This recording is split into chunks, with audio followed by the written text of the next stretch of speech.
직장 내 괴롭힘 문제 참 사회적으로 많은 이슈가 되고 있습니다. 잊을만 하면 또 언론을 통해 그런 사건들이 나오고 있는데요. 이를 예방하고 대응하기 위해 2019년부터 직장 내 괴롭힘 금지법이 시행되고 있습니다. 네, 이 시간 법 시행 이후의 변화는 어떤지 또 앞으로의 과제는 무엇인지 살펴보겠습니다. 한국노동연구원 박종식 연구위원 나와 있습니다. 이 직장 내 괴롭힘 하면 과연 어디까지가 직장 내 괴롭힘으로 인정이 되느냐, 그 인정 범위가 굉장히 중요한 문제고요. 또 맞습니다. 이게 보면 누가 인정을 받을 수 있느냐 이 부분도 있는데 근로기준법상 근로자로 포함이 안 돼 있으면 사실 이 법의 보호를 받기가 좀 힘들다고요. 예, 맞습니다. 일단 가장 큰 게 근로기준법상 아까 말씀드린 것처럼 이게 근로기준법 76조 2항을 통해서 적용을 받는 법이다 보니까 근로기준법상 근로자여야만 됩니다. 예. 이게 이제 가장 1차적으로 이제 해당이 됐고요. 또 하나 더 말씀드리고 싶은 거는 5인 미만 사업장도 사실은 지금 근로기준법 적용이 안 돼서 네. 5인 미만 사업장에서 발생한 것도 좀 이 직장 내 괴롭힘 법을 통해서 보호받을 수 없는 이런 이제 한계들이 있습니다. 그런 점들에서 이제 아까 말씀드린 그 특수 형태 근로종사자, 프리랜서 이런 분들과 5인 미만 사업장 이런 분들이 대표적으로 조금 법의 사각지대에 있긴라는 점들도 이제 좀 함께 좀 지적할 필요는 있습니다. 네, 그리고 또 요건들이 예. 은근히 좀 까다롭다고 해야 할까요? 가해자와 피해자가 같은 사업장에 소속돼야 한다. 이런 일정한 요건들이 있어서 이런 부분들도 어떻게 보면 좀 사각지대에 잘 이런 보호가 좀 필요하다라는 생각이 드는데 예. 그리고 이제 직장 내 괴롭힘으로 인정받는 요건이 있습니다. 이 법적 기준으로 되어 있는데 사실 이건 이제 많은 노무사분들도 케이스 바이 케이스로 얘기를 해주시다 보니까 이게 이 경우는 이게 직장 내 괴롭힘인가? 그건 아닌 것 같은데 맞는 것 같은데 이런 좀 혼란스러운 부분들이 있거든요. 어떻습니까? 그렇죠. 이게 그냥 본인이 내가 직장 내 괴롭힘을 당했다라고 피해를 받았다라고 생각을 한다고 이게 무조건 직장 내 괴롭힘이 되는 건 아니고요. 네. 네. 아까 말씀하신 것처럼 이제 법적인 기준들에 좀 부합을 해야 됩니다. 근데 이제 법에서 모든 사항들을 명시할 수는 없기 때문에 아직까지 조금 모호한 측면들도 있긴 합니다만 대체로는 지금까지 합의된 내용들은 뭐냐면 그 직장 내에서의 지위라든지 관계 이런 것들을 이제 우위에 있는 분들이 이제 그렇지 못한 분들은 이제 이렇게 행사할 때, 특히나 이제 신체적이라든지 언어적 폭력들을 행사할 때 이게 해당이 된다라고 할 수 있겠고요. 근데 그 우위라는 것들도 이제 좀 모호합니다. 이게 어떤 게 우위냐? 그러니까 예를 들면 정규직 여부 이런 것들도 될 수가 있고요. 근속 연수라든지 전문 지식이 좀 더 많다. 이런 것도 우위가 될 수 있고 감사나 인사부서에 있는 경우 이런 경우는 이제 회사 내에서 영향력을 행사할 수 있겠죠. 네. 승진이라든지 이런 데 행사할 수 있기 때문에 이런 것들도 이제 우위에 이제 해당된다라고 할 수 있겠고요. 그 다음에 아까 말한 정신적, 신체적 이런 폭력들도 있지만 과도한 업무 부여 이런 것들 또는 이제 업무 수행에 대한 방해 이런 것들도 좀 해당이 되고요. 최근에는 이제 회식에 참여하는 것을 회식 참여를 강요하는 것 이런 것들도 이제 약간 직장 내 괴롭힘 뭐로 이제 인정을 하는 분위기 추세입니다. 그래서 이제 그러고 이제 여기에서 그렇게 끝나는 게 아니라 이게 실제로 근무 환경이 악화되었다라는 것들을 이제 입증이 돼야지만 이게 이제 직장 내 괴롭힘으로 이제 인정받을 수 있는 이런 요건이라고 할 수 있겠습니다. 그 입증을 하는 입증 책임은 그럼 이제 피해자가 그 부분은 내가 좀 악화됐다라는 걸 입증을 해야 되는 예, 맞습니다. 건가요? 지금 현재로서는 좀 그렇고요. 거기에 대신 회사에서 또는 사업주가 이제 적극적으로 조치를 취해야 됩니다. 지원하기 위한 조치들.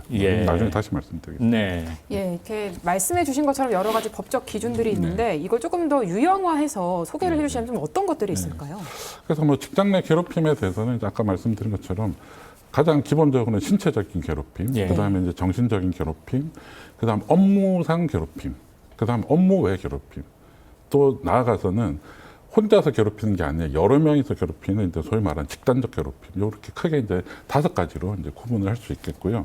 소위 말하는 신체적 괴롭힘은 욕설이라든지 폭언, 협박, 이런 것들, 폭행, 협박 이런 것들이 해당되고요. 그다음에 언어적인 괴롭힘은 이제 비난이라든지 욕설, 모욕 그다음에 이제 망신을 주는 행위, 뭐 네. 이런 것도 해당되고 최근에 뭐 성희롱적인 발언들, 그다음에 이제 신체라든지 외모에 대한 이제 평가, 네. 이런 것들도 이제 그 언어적인 괴롭힘에 해당이 됩니다. 그다음에 업무적인 괴롭힘은 뭐 여러 가지 많겠죠. 그러니까 회사 내에서 무시하거나 전가하거나 뭐 잡일을 주거나 아니면 일을 부여하지 않거나 또는 이제 반성을 하거나 반성을 하라고 요구하거나 뭐 감시를 하거나 이런 것들이 이제 전반적으로 다 해당이 되고요. 최근에는 이제 SNS를 통해서 뭐 예를 들어서 이제 뭐 지속적으로 보낸다거나 뭐 이런 것들도 이제 해당이 됩니다. 그다음 업무 외의 괴롭힘도 있습니다. 이건 아까 말씀드린 업무와 관련돼서 이제 괴롭히는 경우가 아니라 예를 들면 뭐 상사가 네. 본인의 종교 행사에 참석을 강요하거나 네. 체육 행사라든지 뭐 사내 행사에서 참석을 하라거나 또는 뭐 장기 자랑을 해달라, 춤을 춰달라 이런 것들도 이제 업무 외적인 이제 괴롭힘에 해당됩니다. 마지막으로 집단적 괴롭힘 같은 경우는 그러니까 업무에 필요한 것들을 이제 혼자서가 아니라 이제 딱 회의에서 왕따를 시키는 거죠. 뭐 이런 것들이 이제 대표적으로 이제 집단적인 괴롭힘에 해당이 되고요. 여기에는 이제 근거 없는 소문이나 소위 말하는 사내에서 비방행위, 소문을 내는 행위 이런 것들도 이제 그 집단적 괴롭힘에 해당이 된다라고 이제 할 수 있습니다. 네.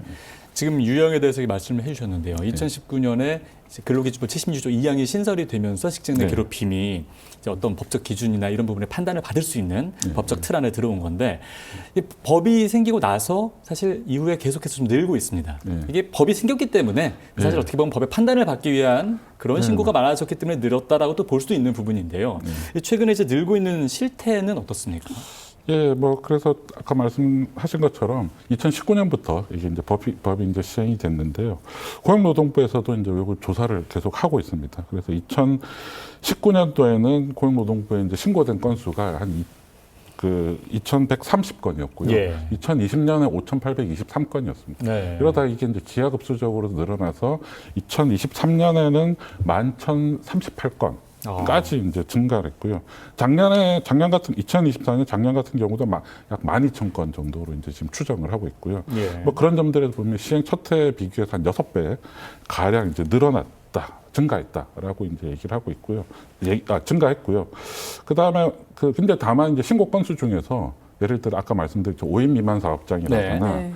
뭐 프리랜서나 이제 특수 형태로 네. 종사자다 이런 근로기준법에 해당되지 않는 그렇죠. 분들이 그런 분들이라서 해당 사항이 없다라고 판단한 경우 고용부에서 판단한 경우가 절반 가량이 됩니다. 뭐 이런 예. 점들에서는 약간 법의 사각지대가 조금 여전히 있다라고 할 수 있겠고요. 또 하나 좀 말씀드리고 싶은 거는 이런 신고 건수뿐만 아니라 이게 이제 피해를 입은 근로자들이 그러면 이제 이걸 이제 산업재해로 이제 보상을 받게 되는데요. 네. 뭐 이런 경우들도 이제 계속 증가를 하고 있습니다. 그래서 이제 특히나 이제 최근에 이제 김희상 의원실에서 이제 근로복지공단으로부터 자료를 받았는데요. 예. 그러니까 정신질환으로 인한 산재로 인정받은 건수가 2019년도에는 69건이었는데요. 2024년도에는 471건으로 한 6.8배 굉장히 많이 증가를 늘었군요. 했고요. 예. 그다음에 신청 건수도 이제 마찬가지로 한 5배 정도 늘었고요. 그다음에 이제 산재로 승인된 자살, 이제 산재, 그러니까 네. 업무로 인한 자살 네. 판정받은 경우도 2016년에 10건이었는데 2024년도에는 38건. 으로 이제 한 4배 가까이 증가를 했습니다. 그리고 이제 정신질환 산재가 이렇게 가장 급증하는데 가장 큰 영향을 준 것은 이제 소위 말하는 적응장애거든요. 회사 내에서의 적응장애. 네. 네. 그러니까 이 적응장애라는 원인으로 산재 승인을 받은 건수가 정신질환 가운데 이제 한 53%인 절반 가량을 차지하고 그 다음에 우울증 네. 또는 이제 소위 말하는 외상후 스트레스 장애 뭐 이런 경우들이 이제 뒤를 잇고 있습니다. 예. 네, 참 이 직장 내 괴롭힘 신고가 늘고 있다는 게 안타까운 소식이고 반드시 개선이 이루어져야 되는 부분인데 네, 맞습니다. 이 신고가 증가하는 거를 좀 막기 위해서는 그리고 이 정신질환 산업재해로 인정되는 것도 좀 막기 위해서는 보면 원인을 찾는 게 가장 중요할 것 같거든요. 예. 이 원인이 좀 뭐라고 보십니까? 근데 최근에 이렇게 이제 아까 말씀드린 2019년부터 이제 뭐 신고 건수도 늘어나고 재해 건수도 늘어났는데 이게 사실 최근에 갑자기 우리나라의 기업 문화가 이제 나빠졌다라고는 네. 볼 수는 없습니다. 그렇죠. 사실. 예. 이게 그러니까 어떻게 보면 직장 내에서 근로 환경이 이제 뭐 갑자기 나빠진 거라기보다는 그 동안에 숨겨져 있었거나 드러나지 않았던 직장 내 괴롭힘 그리고 이로 인한 뭐 이제 뭐 스트레스 뭐 이런 것들이 스트레스로 인한 피해 이런 것들이 이제 겉으로 지금 드러나고 있는 상황이라고 볼 수 있겠고요. 뭐 그런 점들에서 어떻게 보면 이제는 직장 내 직장 내 괴롭힘이 이제 범죄, 근로기준법을 위반한 법 위반 범죄라는 인식 그리고 이제 그로 인한 피해는 이제 또 마찬가지로 산업재해다. 라는 인식들이 이제 넓어지고 있기 네. 때문에 뭐 이런 이제 사건들이 좀 늘어나고 증가하고 있다라고 생각을 예. 하고요.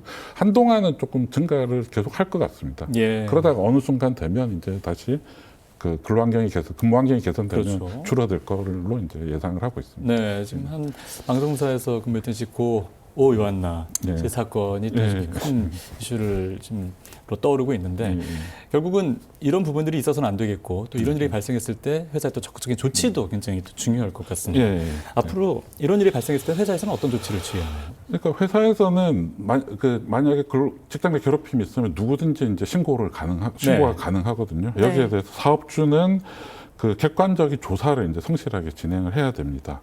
그리고 이제 여기에 대해서 이 조사를 진행하는 과정에 피해 근로자에 대해서 이제 적절한 조치들을 취해야 되고요. 특히나 이제 절대로 불리한 처우를 해서는 안 됩니다. 조사 예. 진행 과정에서. 그리고 이제 비밀을 누설해서 그 조사 과정에서 취득한 비밀을 누설해서도 안 되고요. 이런 조치들을 하지 않을 경우에는 뭐 과태료를 이제 500만 원 이하의 과태료를 부과받게도 됩니다. 또 한편으로는 이제 취업 규칙에도 그 직장 내 괴롭힘 예방 및 발생 시 조치에 대한 사항 뭐 이런 것들 반드시 이제 작성을 해야 됩니다. 네. 이것도 작성하지 않으면 과태료를 이제 부과를 하게 되고요. 뭐 그런 점에서 예방 및 대응 체계들을 이제 제대로 구축하는 것, 뭐 이런 것들이 이제 좀 앞으로 좀 더 강화될 필요가 있을 것 같습니다. 네. 예, 이 말씀해주신 것처럼 내가 직장 내 괴롭힘을 당했을 때 회사가 이런 조치들을 취해야 한다 이런 네. 거를 알면서도 예. 사실 보복이 두려워서 신고를 망설이는 분들도 있거든요. 예, 이 신고자들을 맞습니다. 위한 뭐 조치 같은 것들은 어떤 것들이 있습니까? 그러니까 원래 그러니까 뭐라고 하냐면 신고를 하면 원래 그런 사람들이 있다, 뭐 네. 조직내에 그런 사람들이 있다거나, 어딜 가나 있을 것이다. 네, 아니면 뭐 왜 좀 뒤늦게 고민하다가 신고를 네. 했더니 왜 내전에 미리 말을 안 했냐, 네. 네가 뭐 왜 그렇게 일을 키웠냐, 뭐 이런 식으로 이제 대응하는 경우들도 이제 많이 있는 것 같고요. 그러다 보니까 신고해도 이제 바뀌지 않을지 모르겠다라는 인식들도 좀 있는 것 같고요. 예. 더더욱이나 이게 이제 상사들은 우리 회사에서 괴롭힘에 대해서 이제 자유롭게 신고할 수 있다고 생각하는데 일반 직원들이나 그렇게 생각하지 않는 경우들이 많죠. 실제로 뭐 이런 차이들이 이제 좀 있는 것 같은데 뭐 여기에 대해서는 이제 아마 최근에는 이제 조직 문화 진단이라든지 이런 것들이 좀 강조되면서 이제 좀 보호 방안들에 대해서 이제 회사 차원에서 직장 차원에서 이제 보호 방안들을 좀 많이 이제 모색하고 있다라고 모색하고 있는 상황입니다. 네. 지금 말씀하신 대로 신고를 해도 네. 바뀌지 않을 것이다. 이렇게 해서 망설여서 신고를 안 하시는 분들도 사실 네, 상당히 많거든요.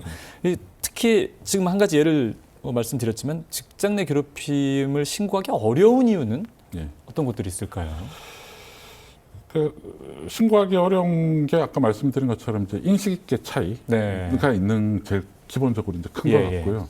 그러다 보니까 이 인식이라는 것들 또는 이제 최근에 뭐냐면 이제 이런 이제 직장 내 괴롭힘도 이건 사업장 내 위험 요인, 리스크라고 네. 이제 보는 거죠.